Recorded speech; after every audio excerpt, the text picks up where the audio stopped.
Alert forecast. A beautiful day with plenty of sunshine and even some warmer temperatures than our average for this time of year. Have you going to the beach? We had yellow flags flying across the board. Plenty out there enjoying spring break at the moment.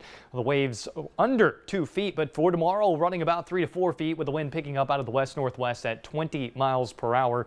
And we're going to see the seas offshore 5 to 6 feet. Rough conditions expected for the bay. So if you're planning to go to the beach tomorrow, check the flags. The temperatures will be on their way down as well. Our highs will happen in the morning hours. Daytime temperatures in the afternoon only climb back up into the lower 60s, and then cool continues for your Friday as well. Pollen count once again back 10.8. Maple and oak, so your trees, you're still high pollen allergen at the moment, so all that yellow being spread around, that's coming from the trees. The grasses, that will come here relatively quickly. 78 in Bluntstown now, 79 in Mariana, 77 in Tallahassee, 72 currently in Panama City, and 73 in Defuniak Springs. You got 69 currently in Apalachicola. Our Gulf water still sitting at 66. You can see the small craft advisory for all of our offshore waters. That's thanks to those rough conditions and the wind expected. Got a couple of big prescribed burns going on in the Apalachicola National Forest. One in Liberty County and another one in Franklin County there. That has been spreading smoke toward Tallahassee all day. Another prescribed burn going back across Okaloosa County back off to the west, so you're probably seeing some smoke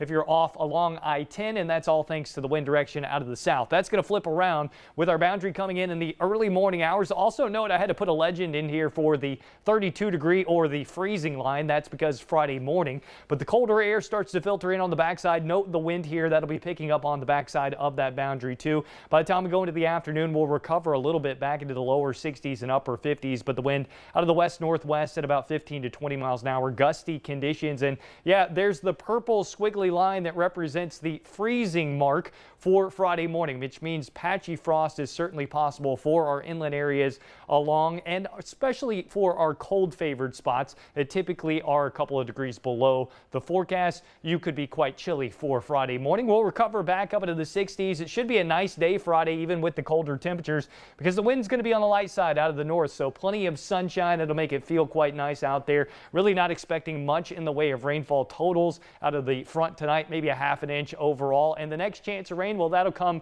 next Monday. And once again, not seeing a severe weather setup here, but with a boundary stalling across the area, we could potentially be talking about a heavier rain setup. The model's not indicating that at the moment, but there is that possibility, so keeping a close eye on the setup. The good news after the cold for tomorrow night and tomorrow morning, beautiful weather for your Saturday and Sunday, the first nice weekend in the forecast in 3 weeks. No storms to be concerned about over the weekend, just sunshine and 70s either along the coast and inland as well. So really nice weather after we deal with a little bit of cold.